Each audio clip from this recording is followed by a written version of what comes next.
Shalom, Horas, jauh. Salam sejahtera untuk kita semua Bapak Ibu Saudara. Selamat bertemu kembali dalam channel kita ini. Channel yang akan menolong kita untuk merenungkan firman yang akan diberitakan di setiap minggu. Dan kali ini kita akan merenungkan firman yang akan dikhotbahkan pada tanggal 5 Februari tahun 2023 yang kita sebut juga sebagai Minggu Septuagesima.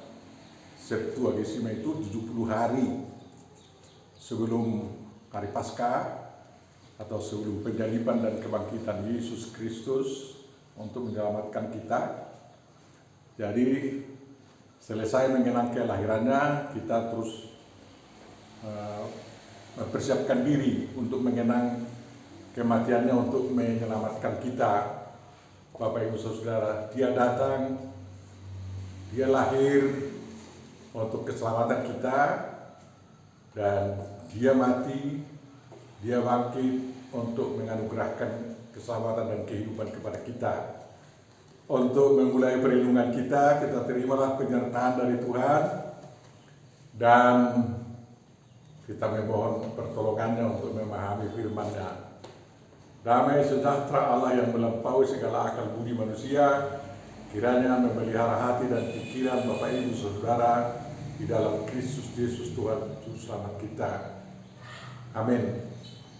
Bapak Surgawi, cerahilah pikiran kami dengan kuasa Roh Kudus-Mu, agar kami dapat memahami apa yang Engkau inginkan melalui isi surat Yakobus yang akan kami renungkan pada kesempatan ini.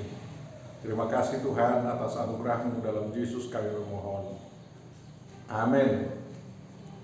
Saudara-saudariku yang terkasih, perikop atau firman yang akan kita renungkan ditentukan dari Yakobus pasal 1 ayat 22 sampai 25.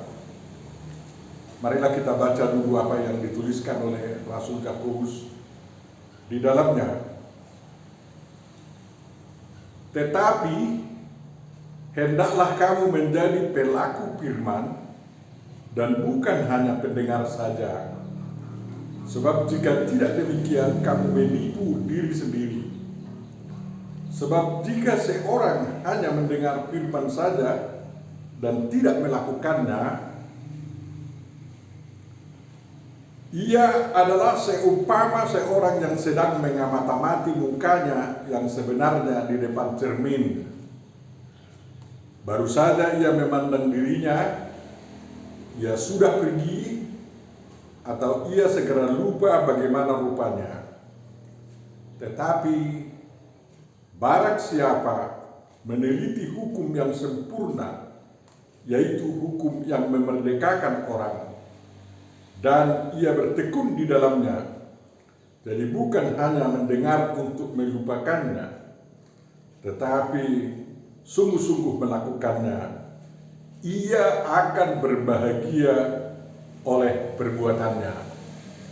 Demikian firman yang akan kita renungkan Bapak Ibu, saudara-saudariku yang terkasih dalam Kristus Yesus, Tuhan dan Juru Selamat kita. Dan tentu saja yang berbahagia adalah orang yang mendengar, memahami, menghayati, dan melakukan firman Tuhan. Amin. Bapak Ibu Saudara, kita akan renungkan sesuai dengan anjuran dari pimpinan gereja kita, bahwa firman ini direnungkan dalam bingkai tema menjadi pelaku firman, bukan hanya pendengar saja. Saudara-saudara yang terkasih, dalam kelompok masyarakat manapun, dalam mengikuti ideologi atau agama manapun, dua hal yang sangat dibutuhkan dari setiap orang yang mengikuti ideologi maupun agama itu adalah konsistensi dan kompetensi.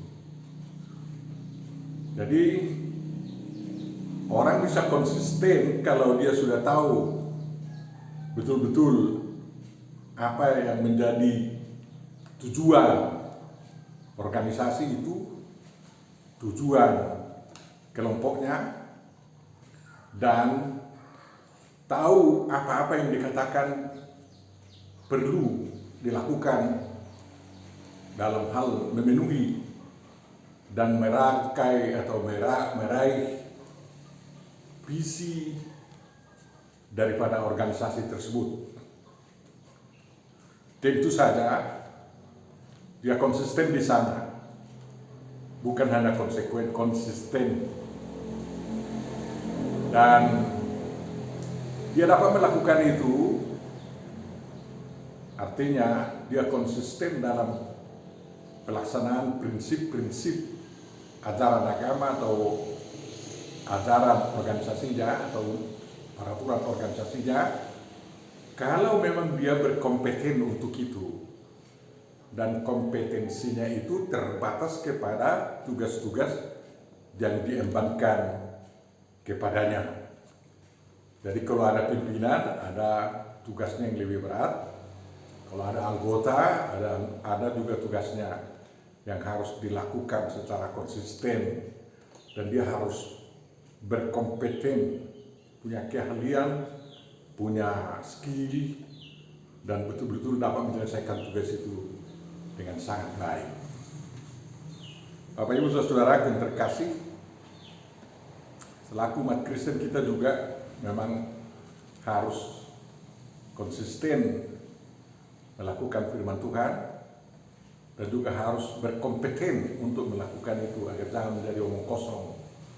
Saudara-saudara yang terkasih, di zaman sekarang bukan hafal menghafal lagi yang diperlukan, walaupun harus kita tahu apa yang paling utama yang harus kita lakukan itu. Kalau hanya melahirkan suatu teori dan tidak ada yang dapat dipraktekkan dalam kehidupan, itu teorinya adalah omong kosong. Seperti orang Batak bilang, holak kata, haha katanya. Jadi boleh holak kata, jadi kalau hanya kata-kata saja, teori belaka, ya untuk apa itu? Harus teori yang kita lahirkan atau yang kita dengar harus benar-benar operasional, dapat dilakukan. Untuk apa? Untuk mencapai tujuan.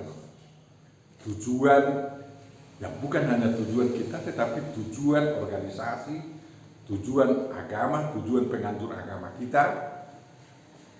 Dan disitulah kita melakukan misi tahap demi pencapaian visi atau tujuan itu, Bapak Ibu Saudara. Yesus sewaktu naik ke surga, dia mengatakan, kita baca dalam Matius 28. Ya, saya sudah sering-sering tidak literally mengutipnya, hanya diingat saja, tapi kita coba dulu membacanya dari Matius 28 ayat bagian yang terakhir dari kitab itu, Bapak Ibu Saudara, yakni perintah untuk memberitakan Injil. Ya, pergilah, jadikanlah semua bangsa muridku, dan baptislah mereka dalam nama Bapa dan Anak dan Roh Kudus, dan ajarlah mereka melakukan segala sesuatu yang telah kuperintahkan kepadamu. Dan untuk tugas itu Tuhan berjanji akan menyertai setiap pengikutnya yang akan melakukan tugas tersebut. Itu sebagian dari perintah Tuhan Yesus Kristus. Tapi yang dianjurkan oleh Yakobus adalah, jadilah pelaku firman. Banyak lagi firman yang telah sampai kepada kita, kan kayak gitu. Sampai sekarang firman-firman itu aktual, tidak omong kosong saja. Demi apa? demi kehidupan umat manusia, demi pemenuhan daripada visi Tuhan Yesus Kristus, yakni mendirikan, menegakkan kerajaan surga di bumi. Dia datang untuk itu. Dan misinya tentu saja adalah melakukan perintah-perintah Tuhan yang terdapat atau sudah kita dengar dari kitab suci dan yang sering diterangkan oleh para utusan-utusan Yesus Kristus, para penceramah, para pengkhotbah dan lain-lain. Kita harus bedakan Bapak Ibu Saudara, mana firman Tuhan, mana firman manusia, ya. Jangan asal ditelani saja. Banyak orang mengatakan bahwa penjelasan-penjelasan yang diberikan tentang suatu perikop dikatakan itulah firman Tuhan untuk kita, seolah-olah dia Tuhan itu. Tidak, belum tentu itu. Itu hanya penjelasan firman Tuhan yang kadang benar, kadang tidak. Jadi kita harus kritis mendengar setiap khotbah-khotbah atau ceramah-ceramah yang menjelaskan firman Tuhan. Firman Tuhan adalah apa yang diucapkan oleh Tuhan dan tertulis di dalam Alkitab. Di dalam Alkitab sendiri itu ada kata-kata manusia, bahkan ucapan iblis pun ada di sana. Jadi harus dipilah mana sebenarnya yang menjadi firman Tuhan yang harus kita lakukan. Ya tentu saja banyak sekali, mulai dari sejak manusia itu diciptakan, bahkan diperintahkan untuk tidak memakan buah. Tetapi ternyata Hawa dan Adam melanggar perintah Tuhan itu sehingga mereka terhukum. Dan sesudah mereka diusir dari Taman Eden, ada juga perintah Tuhan bahwa mereka harus berjerih payah untuk menafkahi kehidupan mereka. Dan memang tidak semua mandat yang diberikan Tuhan kepada manusia itu sebelum berdosa dicabut dari Adam dan Hawa. Dia harus beranak cucu dan bertambah banyak dan memenuhi bumi dan menguasai seluruh ciptaan Tuhan dalam rangka memeliharanya, bukan dalam rangka memusnahkannya. Dan itulah perintah Tuhan yang pertama sekali. Pada waktu itu memang kepada manusia diberikan makanan dari tumbuh-tumbuhan, tidak ada dari hewan, ya. Tetapi sewaktu sesudah air bah dan Nuh keluar dari bahtera itu, perintah Tuhan untuk bertambah banyak juga diulangi kepada mereka dan kepada Nuh dan keturunan-keturunannya diberikan tumbuh-tumbuhan dan hewan-hewan sebagai makanannya. Tidak dihitung-hitung di sana, tidak dikatakan apa hewan mana yang haram dan hewan mana yang halal. Yang penting tidak boleh daging hewan itu dimakan bersama darahnya. Ya, darahnya itu adalah tempat nyawanya, jadi tidak boleh darah segar itu bersama dagingnya dimakan. Karena apa? Manusia tidak binatang buas, Bapak Ibu Saudara. Jadi makanya orang Batak mengatakan sewaktu mereka mencampur daging yang dimasak mereka dengan darah hewan yang disembelihnya, mereka katakan kami tidak makan darah, tetapi kami makan gota katanya. Di gota itu tidak ada lagi nyawa daripada hewan yang disembelih. Itu sudah ibarat tahu darah. Tidak ada nyawa di sana. Bapak Ibu Saudaraku yang terkasih, dari situ banyak sekali lagi, dari mulai sejarah awal itu sampai kepada zaman Tuhan Yesus dan sampai kepada kita sekarang, banyak sekali firman yang sampai kepada kita. Dan tentu saja kita dapat melakukan firman yang operasional, bukan firman yang tidak dapat dikerjakan. Harus firman yang dapat dikerjakan oleh manusia itu demi kemaslahatan hidupnya. Dan banyak sekali sejarah manusia, mulai dari Abraham misalnya, ya, sampai kepada Yakub, sampai kepada Yusuf, sampai kepada nabi-nabi tentang bagaimana mereka melakukan firman Tuhan. Dan tidak dilakukan mereka dukung, ya kan? Seberapa dibebaskan.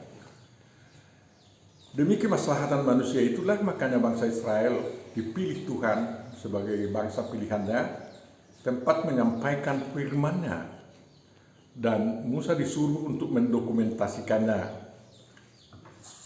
Bahkan sewaktu batu penulisan hukum Taurat itu dipecahkan oleh Musa, sewaktu dia turun dari gunung dan melihat bangsa Israel sudah menyembah patung lembu di bawah, dia marah sekali dan dia lemparkan batu tulis itu dan pecah. Tetapi setelah amarah Tuhan diredakan, dia disuruh naik lagi ke puncak gunung itu untuk menulis kembali apa yang di dalam batu tulis atau batu tempat penulisan hukum Taurat tersebut. Jadi tulisan yang sampai kepada kita bukan yang langsung ditulis Tuhan lagi, tetapi yang ditulis oleh Musa. Dan kita lihatlah isi 10 hukum Taurat yang kita sebut sebagai 10 hukum Taurat itu semuanya operasional, ya, dan mungkin dilakukan. Dan kalau dipatuhi dan dilakukan, tentu saja itu demi kebaikan manusia, bukan demi apalah itu untuk Tuhan sebenarnya. Lebih dari situ sudah dimiliki oleh Tuhan. Tetapi kalau manusia itu menyembah Tuhan yang esa, yang satu, tidak politeis, manusia itu ya bisa berkonsentrasi untuk mengurus hidupnya dalam kepatuhan kepada satu Tuhan saja. Akulah Tuhan Allahmu, kata Tuhan kan. Tidak boleh ada Allah lain padamu selain aku, kata Tuhan. Jadi itu demi kita. Kenapa? Kalau banyak dewa-dewa seperti dilakukan oleh bangsa-bangsa asing itu kan, banyak kali tuntutannya kita tidak bisa konsentrasi, ya. Dan Tuhan yang esa itulah yang kita sembah di dalam Yesus Kristus yang bersama kita dalam Roh Kudus-Nya dan menuntun kita melalui firman-Nya, kan kayak gitu. Jadi tidak ada 3 Tuhan yang kita sembah, Bapak Ibu Saudara. Dan kita lakukanlah hukum itu. Jangan ada Allah lain padamu selain aku, kata Tuhan, ya. Jadi jangan buat patung, katanya.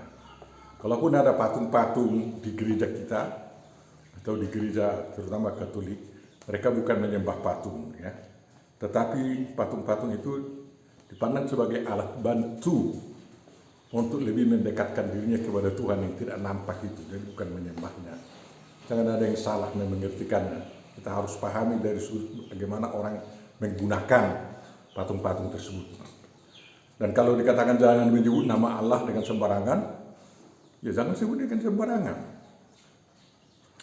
Dan kalau nama Tuhan itu diterjemahkan dengan nama Allah yang maha tertinggi di setiap bahasa, itu bukan berarti kita mempermainkan nama-nama Tuhan. Bukan. Tuhan mengerti di sana bahwa dia dipanggil seperti bahasa orang Batak, bahwa dia adalah Elohim, tetapi para orang Batak memanggilnya Dewata, Dewa tertinggi, Bapak Ibu Saudara.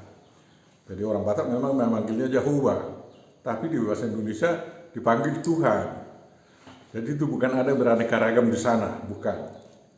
Tuhan itu adalah satu, dan kita tidak mempermainkan namanya di sana. Kita harus melakukan itu, dan kita tidak sebut sembarangan itu, ya. Makanya kita tidak sebut-sebut nama Tuhan itu waktu kita demo, ya. Tidak. Tapi dalam memujinya dia, memuji Tuhan, kita sebut dan kita panggil namanya. Dan kita diajar untuk memanggilnya dan memohon kepadanya dalam nama Yesus, kan kayak gitu. Jadi kita harus setia di sana. Dan kalau kita disuruh untuk merayakan hari Sabat, membesarkannya, memuliakannya, mengagungkannya, dan kita merayakannya hari Sabtu dan hari Minggu, agar kita sekaligus merayakan Sabat Tuhan dan juga hari kebangkitan Yesus Kristus dan hari turunnya Roh Kudus. Jadi kalau kita bergereja hari Minggu, jangan lupa bahwa hari Sabtunya itu kita juga merayakan hari Sabat. Jadi bukan hanya Adventis atau orang Yahudi yang merayakan hari Sabat. Kita juga ya kita syukuri bahwa di Indonesia juga memang hari Sabtu itu sudah ditentukan waktu Divisi Lalahi Pejabat di Indonesia menjadi hari libur, Bapak Ibu Saudara. Di Jerman juga begitu, hari Sabtu itu adalah hari libur, ya. Dan hari Minggu juga hari libur, sehingga ada 2 hari menjadi hari sukacita bagi pengikut Yesus Kristus. Dan oleh kaum Muslim, ya bisa juga hari liburnya mulai hari Jumat, hari Sabtu, hari Minggu, asal jangan merugikan pekerjaannya sendiri. Kita tak usah keberatan kalau mereka katakan hari Jumat kami libur katanya, ya, karena hari berjemaah di sana, ya. Tapi yang penting semuanya itu kita rayakan, hari-hari Tuhan itu kita rayakan bukan untuk merugikan manusia, bukan untuk merugikan perusahaan-perusahaan, bukan untuk berleha-leha, bukan untuk bermain-main, hanya rekreasi saja. Tetapi kalau kita rekreasi, kita harus kreatif juga di tempat kita berada dalam rangka memuji Tuhan, melakukan kehendak-Nya. Kan kayak gitu kalau kita merayakan hari Sabat pada hari Minggu, pada hari kebangkitan Yesus Kristus dan hari turunnya Roh Kudus itu. Bapak Ibu Saudara terkasih. Jadi kalau dikatakan hormatilah ayah dan ibumu, ya kita hormati, jangan kita hina orang tua kita. Walaupun kita tidak mengajarkan bahwa surga di bawah telapak kaki ibu, tetapi ibu kita adalah perwakilan Tuhan membesarkan kita. Rahim ibu kita itu adalah ibarat rahmatnya Tuhan. Rahmatnya Tuhan kepada kita yang membawa kita lahir ke dunia. Oleh karena itu kita harus sangat hormati. Dan ayah kita itu adalah pelindung kita dan yang memberikan nafkah kepada kita. Karena tanggung jawab ayah adalah untuk mencari nafkah bagi anak-anaknya dan bertanggung jawab dalam pendidikannya dan menjadi imam di rumah tangga masing-masing. Kan kayak gitu.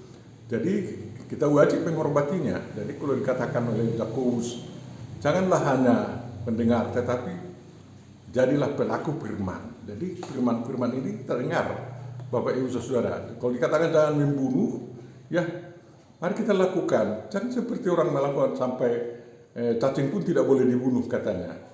Belalang pun tidak boleh ditangkap dan dibunuh. Itu mematuhi firman Tuhan. Tidak sekaku itu kita, ya.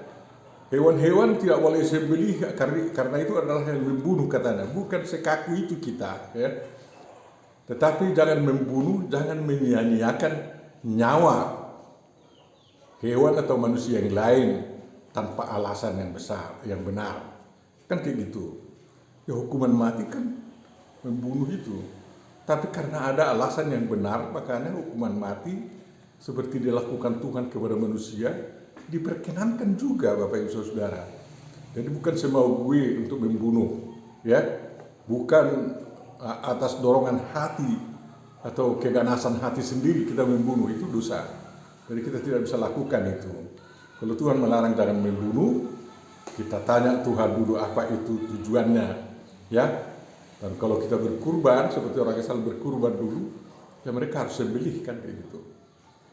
Itu atas perintah Tuhan. Jadi kalau kita mau menikmati tubuh hewan itu, ya jangan lupa berdoa kepada Tuhan dan minta izin kepada Tuhan bahwa kita tidak semena-mena melakukan pembunuhan hewan, apalagi melakukan pembunuhan kepada manusia.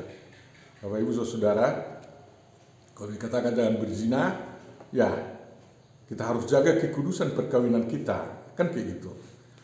Ya berpacaran boleh, tapi jangan berzina, kan kayak gitu. Jadi artinya persetubuhan dengan yang bukan suami istri bisa mengganggu kesejahteraan keluarga. Padahal Tuhan menginginkan kebahagiaan keluarga.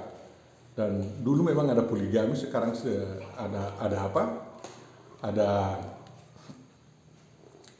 monogami, dan itu sudah diwajibkan di gereja.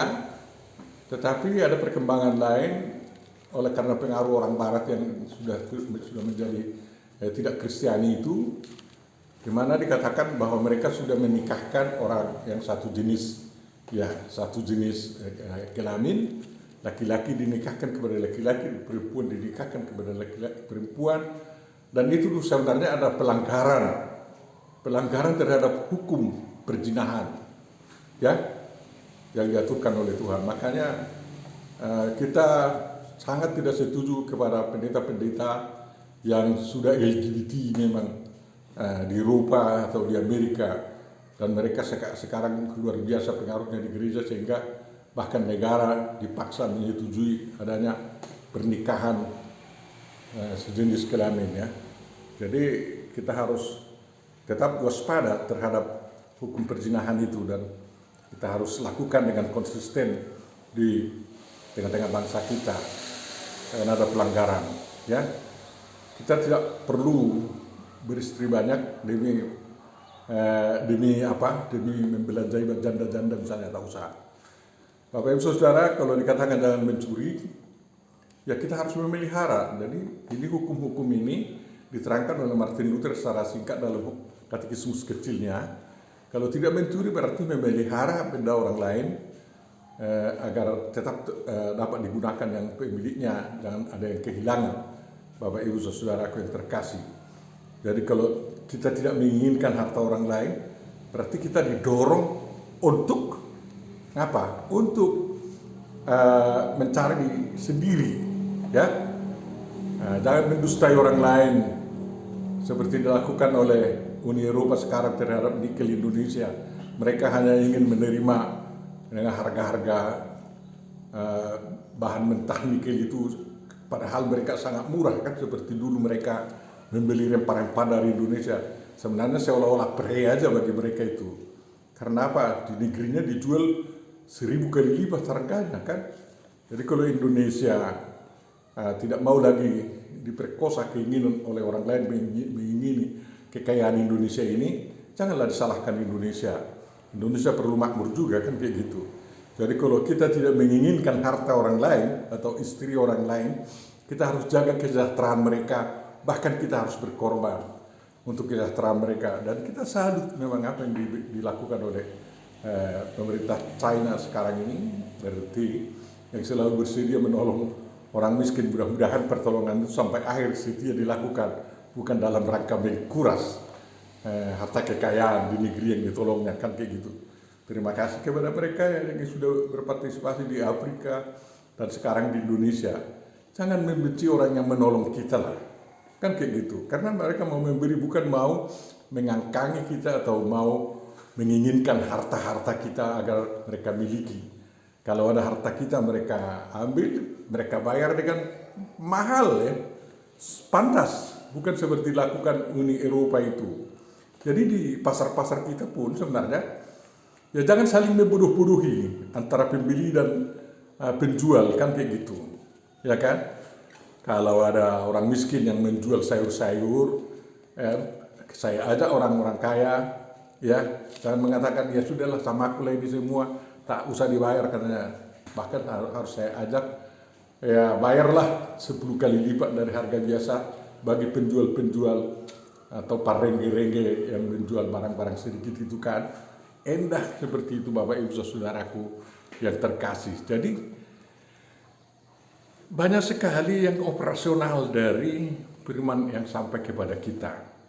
Dan itu demi kemaslahatan kita, demi kebahagiaan kita bersama, bukan kebahagiaan individu Bapak Ibu Saudara. Makanya Yakobus mengatakan, ya jangan hanya sebagai pendengar, tapi pelaku firman. Karena kalau hanya untuk mendengar, mungkin tingkatannya sampai ke percaya saja, ya.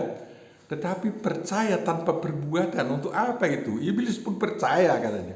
Memang iman itu sangat berguna untuk keselamatan kita. Tetapi tanpa buah-buah iman, ya kosong kita, kan. Nah, makanya Yakobus ini menekankan, ya iman harus bekerja sama dengan perbuatan, kan kayak gitu. Jadi iman dibuktikan dalam perbuatan, dan perbuatan merupakan buah daripada iman. Dan iman itu datang dari mendengarkan. Mendengarkan itu jangan hanya mendengarkan khotbah-khotbah, bukan.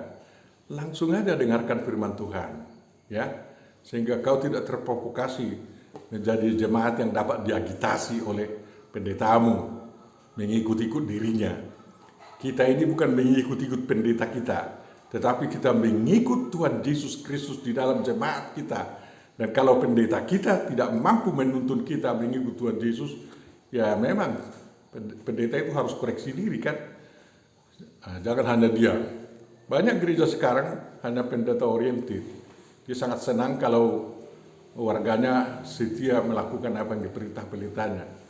Ya, tidak cukup hanya itu. Kita berikan kepada gereja hanya karena kepatuhan kepada Tuhan. Kan itu. Kita berikan persembahan bukan karena kepatuhan kepada pendeta, tapi kepatuhan kepada Tuhan. Semua demi kepentingan Tuhan. Dan semuanya itu adalah untuk Tuhan, dari Tuhan dan oleh Tuhan.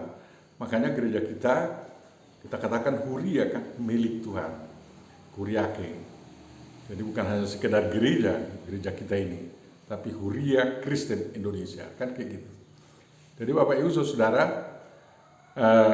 memang mengapa kita mendustai diri sendiri kalau memang hanya mendengar-dengar saja? Ya sama seperti penemu teori tetapi tidak bisa diwujudkan menjadi kenyataan. Itu mendustai diri sampai harus bisa terbukti teori yang ditemukan itu.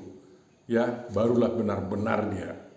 Ya semuanya harus dalam uji coba, dipraktekkan. Tidak ada yang lahir sendiri di dunia ini kan kayak gitu. Jadi kita harus capek untuk mempraktekkan yang terbaik itu sesuai dengan firman Tuhan. Ya kan? Jadi kita harus lakukan itu secara kontinu dan konsisten. Dan kita harus membuat diri kita berkompeten untuk itu. Jadi kalau mau kompeten, dari hari ke hari kita harus belajar lebih pandai. Dan semakin pandai, semakin kreatif. Ya, kita menjadi pelayan yang lebih kreatif dan pelayanan kita pun harus lebih kreatif lagi. Bapak Ibu Saudara, tidak monoton. Ya, dan memang sangat sulit memahami apa yang dikatakan oleh Yakobus di sini. Orang yang mendengarkan firman Tuhan tidak melakukannya seperti orang berdiri di hadapan cermin dan sudah lewat dari sana dia lupakan wajahnya. Ya kan kayak gitu katanya. Ya orang bodoh lah kayak gitu kalau memang melupakan wajahnya yang sudah dilihatnya di cermin. Saya selalu lihat tai lalat saya di wajah saya sini dan saya tidak akan lupa walaupun tidak bercermin. Di sebelah kanan saya ada. Ya kan kayak gitu. Jadi tapi kalau memang apa yang kita lihat di dalam cermin kita itu lupa, itulah mendustai diri. Kan kayak gitu. Sudah ada bopeng-bopeng di sini kita hitam-hitam oleh karena kena apa, kita debu dan lain-lain. Dan kita sangkal lupa tidak ada wajahku manis-manis sebuah katanya. Ya tidak ada gunanya cermin itu kan. Nah, jadi kalau memang kita lupakan apa yang kita lihat dalam diri kita di dalam cermin itu, barulah kita orang bodoh yang mendustai diri sendiri lah gitu. Tapi kalau kita tidak lupa bahwa memang kita ada sesuatu hal yang diperbaiki dalam diri kita, ya tentu saja kita pergi ke kamar mandi, cuci muka kalau memang ada yang kotor-kotor dalam wajah, dan lalu itu bisa tampil di muka umum kan kayak gitu, tampil di muka Tuhan. Makanya selalu ada ritus pembersihan diri di hadapan Tuhan. Ya, masing-masing gereja membuat cara pembersihan dirinya kan. Orang Yahudi dengan menyuci badannya, orang sana menjadi dengan wudu, orang kita dengan minta pengampunan dosa, kan kayak gitu. Agar apa? Karena kita tahu dari firman Tuhan ada sesuatu yang menjadi yang kotor dalam diri kita dan itu harus bersih. Dan kalau kita lupakan bahwa diri kita kotor, kita sombong kan. Untuk apa datang kita di hadapan Tuhan sebagai orang yang sombong. Jadi makanya kalau hukum Taurat itu dikatakan oleh Verkuil sebagai salah cermin, baguslah itu contoh ya. Bagi saya memang hukum Taurat adalah ibarat cahaya lampu seperti ini kan kayak gitu, yang bisa menerangi. Dan dikombinasi dengan adanya cermin, kita bisa melihat wajah kita. Kalau tanpa cahaya gelap semua nggak ada. Jadi firman Tuhan itu adalah cahaya dan sekaligus cermin yang menerangi hidup kita. Dan tugas kita adalah tidak melupakan apa yang kita lihat di sana. Kalau ada dosa, biar kita datang di hadapan Tuhan untuk minta pengampunan dosa. Dan Tuhan sangat baik mengampuni dosa kita. Bapak Ibu Saudara-saudara yang terkasih. Jadi meneliti hukum. Itu tugas kita, hukum yang sempurna, hukum yang memerdekakan orang. Siapa di dalam Kristus, ia akan merdeka, katanya. Tapi hukum yang sempurna itu apa? Tuhan Yesus bertanya, mana hukum yang kau tahu? Hukum yang pertama adalah kasihilah Tuhan Allahmu dengan segenap jiwa, segenap akal budimu, segenap jiwamu dan segenap kekuatanmu. Yang kedua apa? Kasihilah sesamamu manusia seperti dirimu sendiri. Itu terus diteliti. Itu kunci daripada semua hukum yang ada dalam kitab suci kita. Dan kalau kita berkutat di sana juga, bagaimana itu dipraktikkan di sini, dipraktikkan di sana, terpraktikkan di ideologi komunis, dipraktikkan di ideologi liberal, dipraktikkan dalam kapitalis dan lain-lain. Hukum ini kita menjadi mengajar mereka untuk melakukan kehendak Tuhan Yesus, kan kayak gitu. Kita bertekun di sana, dan itu adalah tugas kita. Kita para teolog harus membahasnya terus. Jangan hanya berkutat untuk teologi yang tidak masuk akal, ya kan? Jangan. Dan kita harus sungguh-sungguh melakukannya.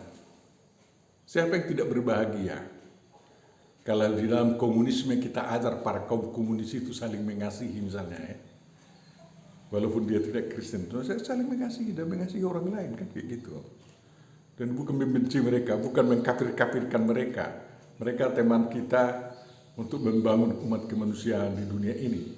Dan kita ajar mereka melakukan kehendak Tuhan Yesus Kristus, bagaimana mengasihi sesama manusia.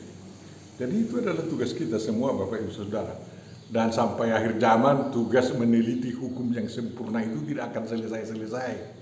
Karena apa? Selalu ada perkembangan-perkembangan yang baru. Dan kalau kita bertekun di sana, kita adalah orang yang paling berbahagia. Mari kita berdoa. Bapa dalam Yesus Kristus, terima kasih.